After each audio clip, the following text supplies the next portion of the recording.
यह कहानी बादशाह अकबर के जमाने की है। एक बार एक व्यापारी अपने किसी काम से कुछ दिनों के लिए प्रदेश से दूर गया हुआ था। जब वह अपना काम खत्म करके घर पहुंचा, तो देखता है कि उसकी पूरी तिजोरी खाली है। उसकी मेहनत की सारी कमाई चोरी हो चुकी है।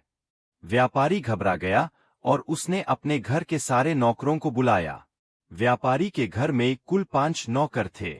व्यापारी की एक आवाज पर सारे नौकर उसके सामने आकर खड़े हो गए। व्यापारी ने उनसे पूछा, ये तुम लोगों के होते हुए घर में इतनी बड़ी चोरी कैसे हो गई? जब चोर आकर मेरी पूरी तिजोरी साफ कर गया, उस समय कहाँ थे सब के सब? एक नौकर ने जवाब दिया, ये हमें नहीं पता ये चोरी कब हुई मालिक। हम सो रहे थे। ये उसकी यह बात सुनकर व्यापारी गुस्से से आग बबूला हो उठा और बोला, ये मुझे तो लगता है कि तुम 5 में से किसी एक ने ही चोरी की है। तुम्हारा हिसाब अब बादशाह अकबर ही करेंगे। यह कहता हुआ वो महल की ओर चल पड़ा। बादशाह अकबर अपने दरबार में बैठकर जनता की समस्या सुन रहे थे कि तभी व्यापारी वहां पहुंच गया। व्यापारी ने कहा, ये न्याय हुजूर, न्याय, मेरी समस्या को दूर करें। ये बादशाह ने पूछा, ये क्या हुआ? कौन हो तुम और क्या है तुम्हारी समस्या? ये व्यापारी बोला, ये मैं आप ही के राज्य में रहने वाला एक व्यापारी हूँ महाराज। एक जरूरी काम से कुछ दिनों के लिए प्रदेश से बाहर गया था। जब वापस आया तो मेरी सारी तिजोरी लुट चुकी थी। मैं बर्बाद हो गया। हुजूर, मेरी मदद करें।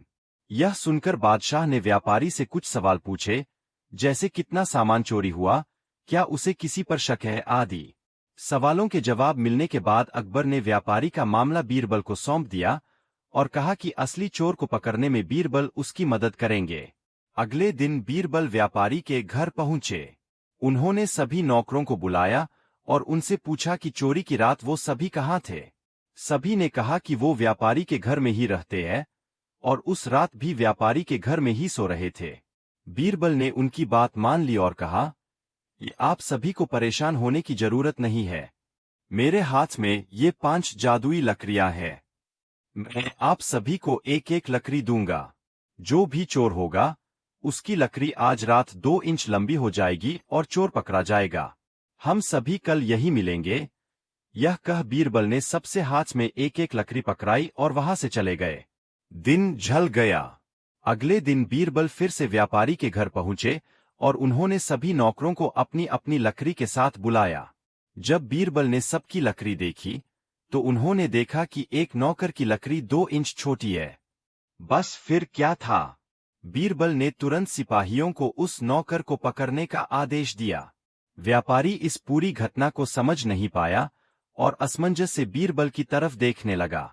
बीरबल ने व्यापारी को समझाया कि कोई लकड़ी जादुई नहीं थी, लेकिन चोर को इस बात का डर था कि उसकी लकड़ी 2 इंच बड़ी हो जाएगी और इस डर से उसने अपनी लकड़ी को 2 इंच काट दिया और वह पकड़ा गया।